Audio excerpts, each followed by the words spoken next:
guys, I got these curly wash day results for £10 worth of products. So keep watching to see my entire routine, right from shampoo, conditioner, right the way through to styling, all for about a tenner. Before we get started, I'm just going to show you my hair. It's actually only day 3 hair, and I could totally get away without washing it if I wasn't filming today, but I actually want to recreate a budget curly wash day that I filmed for like an Instagram reel the other week, and it turned out so good, and the whole routine cost about £10, and it's just such a good routine. I've used these products many times and I love them, and I want to see if I can recreate it in a slightly more in-depth video. Let's go and get on with this budget curly wash day. For today's video, I'm using a bowl purely because I can't be bothered setting up my little tap attachment and because it makes a mess. So I'm just using fresh clean water to wet my hair, and then it's the XHC banana shampoo. This is £1. You can get it from places like B&M and Home Bargains, and I think also from Savers. And it is a stronger sulfate-free shampoo. So although it's not a sulfate shampoo, it has olefin sulfonate in it, which is not technically a sulfate, but is almost as strong of a cleansing agent as a sulfate. So I find this a really good clarifying shampoo, but it doesn't strip my hair. It's £1, and people will tell you it's cheap rubbish, but I find it perfectly good. I've been using it on and off for years. Now this is just fresh water to rinse. It looks all bubbly, but it's literally just bubbles from the tap. It is clean water, and I'm not going to show you all the rinsing that I do, but just trust me that I rinse the shampoo out very, very thoroughly. And yeah, of course I'm getting waterboarded, so I have to take care of that.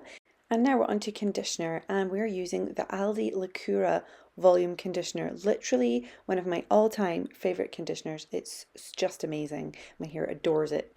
And I'm just smoothing it on and raking it through really thoroughly, making sure that every little bit of my hair is coated in conditioner. This conditioner is, I think it's £1.19, used to be like 50p, so it's gone up in price, but it's still really budget friendly, and it has some protein in it, which my hair loves. Now we're going to start the squish to condish process. So once your hair is detangled, you start squishing the conditioner into your hair. Now normally I speed up or cut out loads of this process because it does take a little while if you want to squish to condish properly, because I'm normally making shorter content like say Instagram Reels or TikToks or Shorts, but I am not going to cut out any of the squish to condish process, so you can see exactly how long it actually I take to do it. So I'm just squishing that conditioner into my hair, and the reason that we do this, hang on, I'll tell you the reason in a sec. What I'm doing here is just literally dipping my hair in fresh water, and for the squish to condish method, it's actually a lot about the water and conditioner, not just the conditioner. So it's really important to add extra water.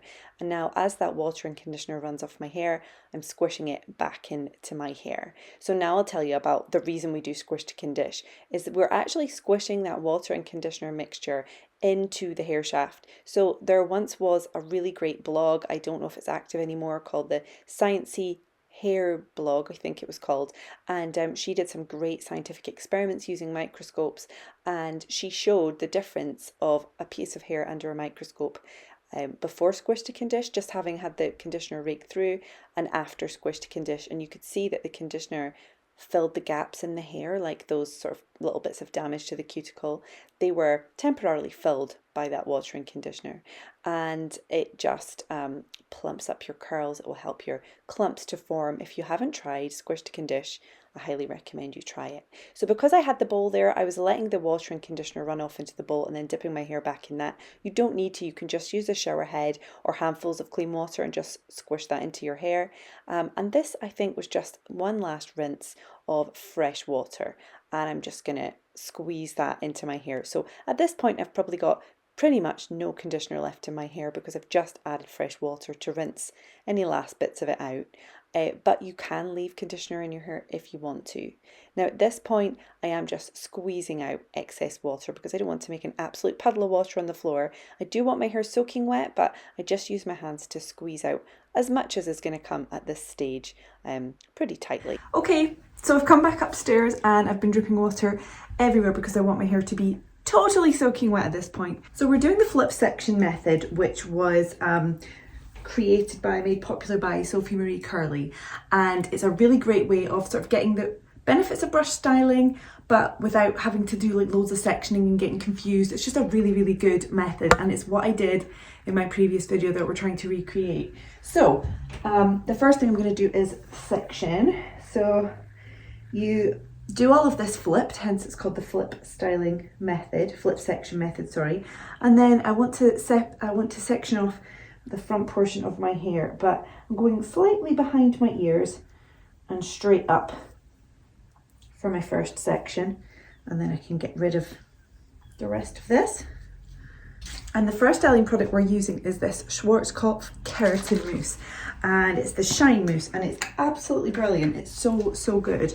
And remember with mousse that it's mostly air, so when you see a blob of mousse that size, don't compare that to a blob of gel the same size, because it's mostly air. So don't be so scared. I think a lot of people panic when they see mousse. They think, oh my goodness, that's so much product, but it's really not when you stop and think about it. The fact that it's been aerated, so there's a lot less product there. Okay, so I find it is essential for this method to have your hair soaking, dripping wet, which it was. And then I've added my product. That mousse has good slip, and I'm using the Bounce Curl Volume Edge Lift, but you can use any brush, any bristly brush, I would say, that's gonna give a bit of grip to your hair. And I'm just brushing through like this. It's so easy.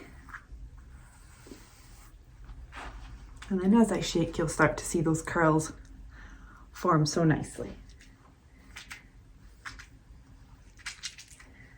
And a gentle scrunch. The side of my hair is acting so weird right now, so who knows what we're gonna get. Let's just see, right? Okay, we're gonna do section 2. And I'm gonna take that from lower down, sort of almost to the bottom of my ear. Go up.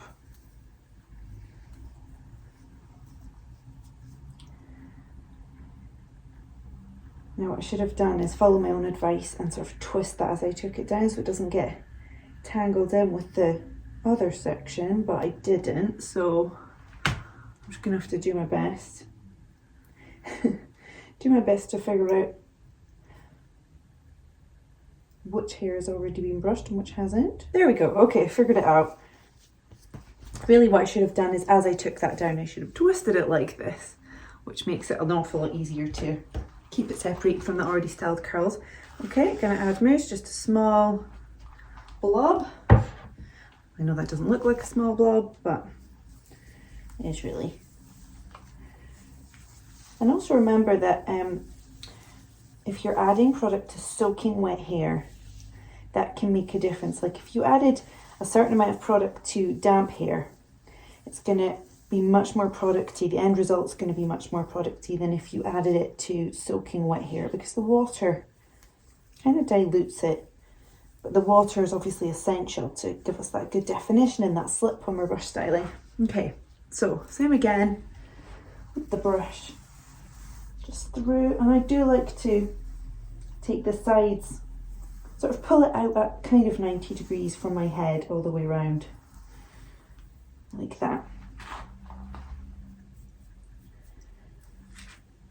And a scrunch. Now with my other video, I did everything leaning forward because I was actually over the bath, but I prefer to do my bottom section with my head upright. So I leave this hair hanging forward, then I take down the final section, add the mousse. Okay, towel's getting in the way now. And then I just sort of brush it up and out like that.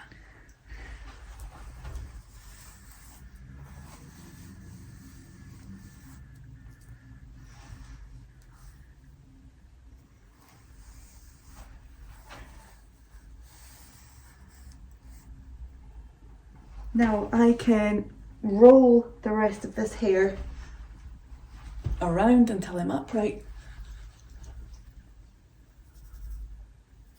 Give my hair and my head a shake.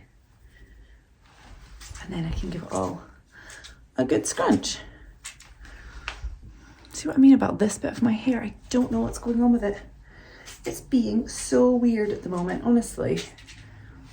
I think it's like started curling in the opposite direction to the rest of the hair on that side of the head. And I've got some bits of it that are just being straight. I don't know why. I really don't. Okay. Now the last thing I'm going to use is the Wella Shockwaves Tough Stuff Heat and Sweat Proof Gel. So there's Wella Shockwaves Tough Stuff Gel, but then there's this one, which is, I think, a higher level, ultra strong 24-hour hold. It is a really good hard hold gel. And just a small blob, just to seal it in. This is really, really good in damp or humid weather. Like, I haven't used the gel in a while, and I forgot how good it was until I just decided to pick it up for my budget-friendly routine. Okay, and that is the styling done, and now we'll diffuse. Actually, one more thing is what I did do was very gently, not really squeezing, but just lightly sort of cupping and very lightly squeezing my hair with the towel. This is sometimes known as micro plopping, but I'm not really squeezing with any force at all. I'm just gently cupping the hair just to remove a little bit of excess water and product. I diffuse with my Life and Swift, and I'm not going to show you the whole thing. If you would like to see how I diffuse with the Life and Swift, I'll link a video. And yeah, I'm just going to go ahead and do this, and I will show you my results. We're done, and look at these results. Look at it. Ah, it's so good. Let's do a 360.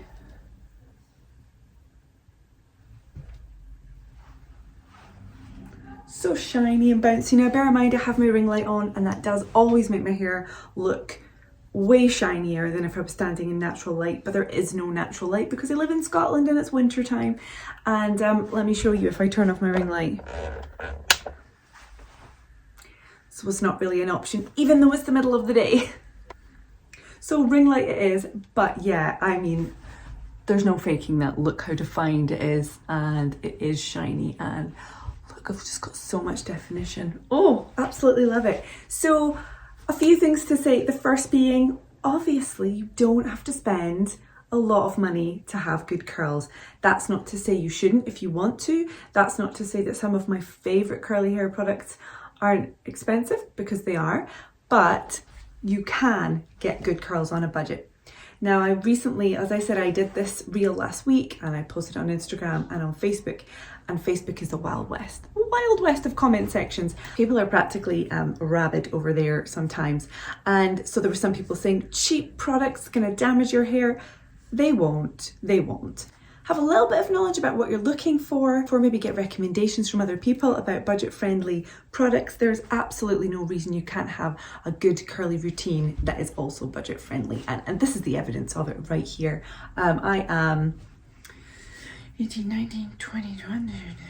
I am this month 8 years into my curly journey, and I have used a variety of price products over the years, and I definitely wouldn't say expensive products get you better results than cheap ones. It's just about finding the products that work for you. Literally, that's it. And as far as the technique goes, it goes amazing. As I said before, obviously the Bounce Curl Brush is not a budget option. It's definitely a pricier option, but I am loving using this brush with this method. I feel like I get just such great definition and volume, and it's working great. But if you don't already have the brush, don't want the brush, can't afford the brush, whatever your reasoning is, you don't need this brush to do that method. You can use any brush. I would just say go for a brush with bristles. In fact, this brush is the Sossoon brush from Amazon. I've had this a few years, and this is an excellent brush. It's got the jewel bristles, it's got the sort of the thick bristles, and then the long plastic ones. I'll link that in the description. It's, I think, sometimes it's on offer for about £7, $7. You can get it in UK or US. But even when it's not, it's still under £10 or $10. And I highly recommend that as a budget option.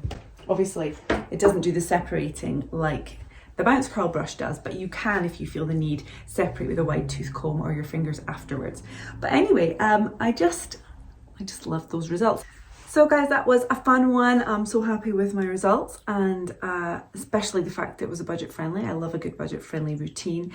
And let me know if you like seeing the whole process, including shampoo and conditioner, because I haven't done that for a while, because frankly, it's a little bit awkward. I'm kind of figuring out the best way to do that if I want to film like the whole process.